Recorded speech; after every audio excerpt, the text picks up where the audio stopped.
Hello lovely viewer, आपकी दोस्त पूजा आपके लिए लाई है एक पारिवारिक इमोशनल स्टोरी। अम्मा। जो आप मैं आज बहुत दिन बाद गांव जा रही हूँ। मैंने बहुत हिम्मत की है घर जाने के लिए, सिर्फ अपने बेटे के लिए। पता नहीं माँ कैसी होंगी। इतने दिनों में मैंने कोई खबर नहीं ली है। बहुत सारे सवालों के तूफान उमड़ रहे थे मन में। माँ माफ़ तो कर देंगी कि नहीं। मैं पूरे रास्ते यही सब सोचती रही।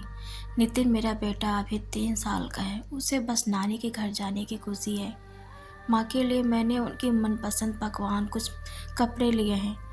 अचानक बस रुक गई। मैं अपने ख्याली दुनिया से बाहर आ गई। नितिन गहरी नींद में है। उसे इन सब की फिक्र नहीं, क्योंकि नितिन न बोल सकता है और ना ही सुन सकता है। कंडक्टर ने गाँव का नाम पुकारा। यहाँ का कोई है हो तो उतर जाओ।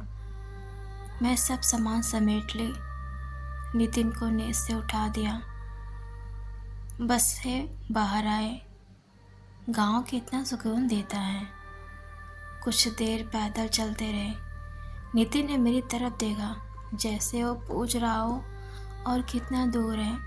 मैंने उसे इशारे से गांव को दिखाया। वो खुश हो गया। उसकी स्माइल उसके पापा से मिलती है। मैंने ऐसी गलती की थी कि मुझे हर बार पछतावा होता रहता है। बस माँ मुझे माफ़ कर दे, तब मैं चैन से मर सकूँगी। गांव पहुँची। सबकी निगाहें बस हम दोनों को देख रही थी। किसी ने कोई सवाल नहीं की। घर पहुँचते ही मैंने माँ को आँच लगाई। माँ शब्द अपने आप की कितना सुकून देता है। मुझे याद है, जब भी मैं कहीं से भी आती या घर में रहती, बस माँ माँ माँ चिल्लाती रहती थी। माँ को कितना परेशान किया। माँ बाहर आई। मुझे देख के आंखें उनकी भर आई। माँ ने सब कुछ एक पल में ही भुला दिया कि मैंने क्या क्या किया था। मुझे गले लगा ली और रोने लगी। उनकी तड़प मेरे लिए अभी समझ पाई। मेरे आंसू बह गए। माँ ने नितिन को गोद में लेकर चूमने लगी। मैं ये देखकर ही सोचने लगी कि माँ कितनी अकेली हो गई होंगी मेरे यहाँ से जाने के बाद। माँ नितिन को गोद में उठा के घर में ले गई। ढेर सारे कंचे, ढेर सारे टूटे फूटे खिलौने माँ ने पता नहीं कहाँ से सहेज के रखे थे। माँ को मैंने पकवान और कपड़े दिए तो उनकी आंखें भर आई। माँ ने कहा, ये मेरे लिए हैं? मैंने कहा, हाँ आपके लिए। नहीं, बहुत महंगे लग रहे हैं। तुम ही वैसे पहनो, मेरे पास तो बहुत हैं। वो अपनी शादी का पुराना बक्सा लाई।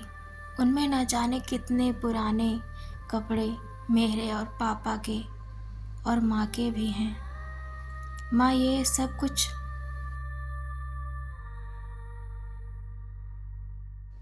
वही पहनो जो मैं लाई हूँ।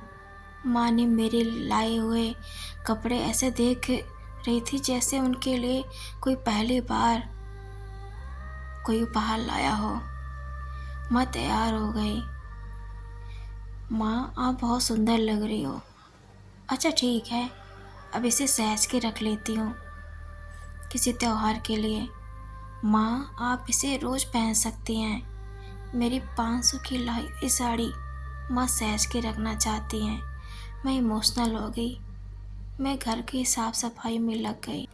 माँ नितिन को लेकर गांव घूमने निकल पड़ी। गांव में नितिन को कई उपहार मिले। माँ नितिन को घर लेकर आई। मैंने सारा काम कर लिया था, बस खाना बनाना था। माँ आपके पास गैस और चूल्हा नहीं है? बोली, कौन देता खरीद के, मैं तो लकड़ी से खाना बनाती हूँ। माँ आज के समय में मिट्टी के चूल्हे पर खाना बनाती थी? रात हो चुकी। खाना बनाने के लिए कोई साधन नहीं था और ना ही कोई राशन। मैं सोचने लगी, माँ कैसे रहती थी अब तक। मैं पड़ोस में गई। वहाँ मैंने पूछा कि यहाँ कोई ढाबा या कोई रेस्टोरेंट है। सब मेरे चेहरे को बड़े गौर से देखने लगे। बोले, गांव के बाहर एक छोटी दुकान है जहाँ राजमा चावल मिलता है बस। ठीक है, मैं इतना कहकर दुकान की ओर चल दी। राजमा और चावल पैक कराया। घर पहुँचते मैंने देखा कि माँ के सामने बहुत सारे खाने पड़े हुए हैं। मैं बोली, माँ ये सब कहाँ से आए? माँ डर रही थी मुझसे। मैंने उन्हें गले लगा लिया और प्यार से बोली, माँ मुझे माफ़ कर दो प्लीज़, मैं बस पूछ रही थी। माँ ने बोला कि लोगों के घर से मांग के लाई है। मैं उनको पकड़ के रोने लगी। माँ की ऐसी हालत मुझसे देखी नहीं जा रही थी। माँ ने मेरे आंसू पोंछे और अपने हाथ से पहले नितिन को फिर मुझे खिलाने लगी।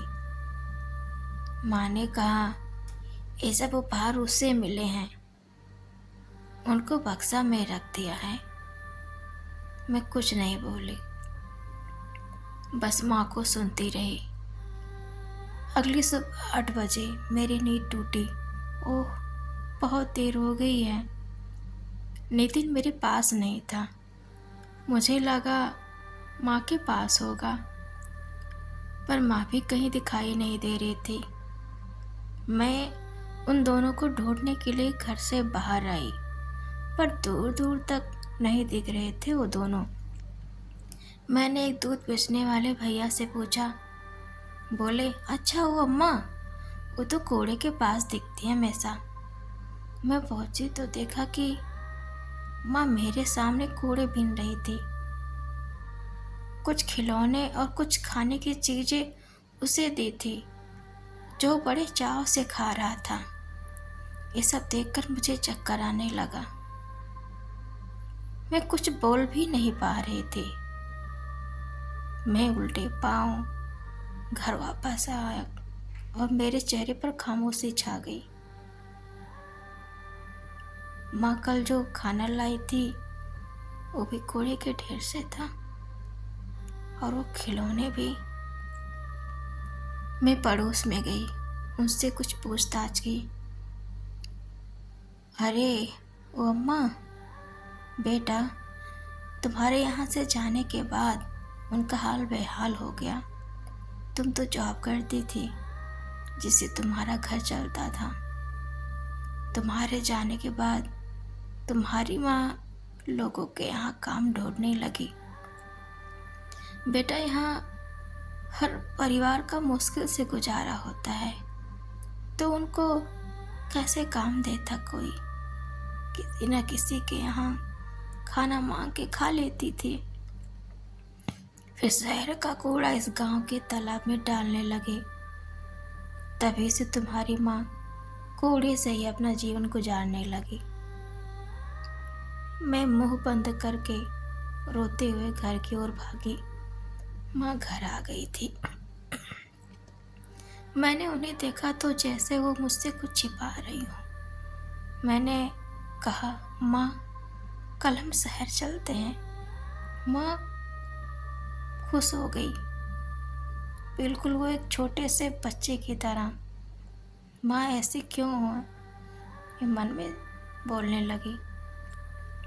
अगले दिन हम सब घर को अच्छे से लॉक करके जब निकले तो सबने हमें एक एक करके उपहार दिए, वो भी नए, कुछ पैसे भी। मैंने कहा, हम जल्द ही आएंगे दिवाली पर। माँ बच्चों की तरफ से अपने व्यवहार कर रही थी। मैं उनको देखकर खुश हो रही थी। माँ ने मुझे माफ़ कर दिया। अब माँ मेरे पास रहेंगी नहीं, अब मैं माँ के पास रहूँगी। अगर आपको मेरी ये स्टोरी पसंद आई हो, प्लीज़ मुझे सब्सक्राइब करें, कमेंट, शेयर, लाइक भी करें, सपोर्ट करें। Thank you.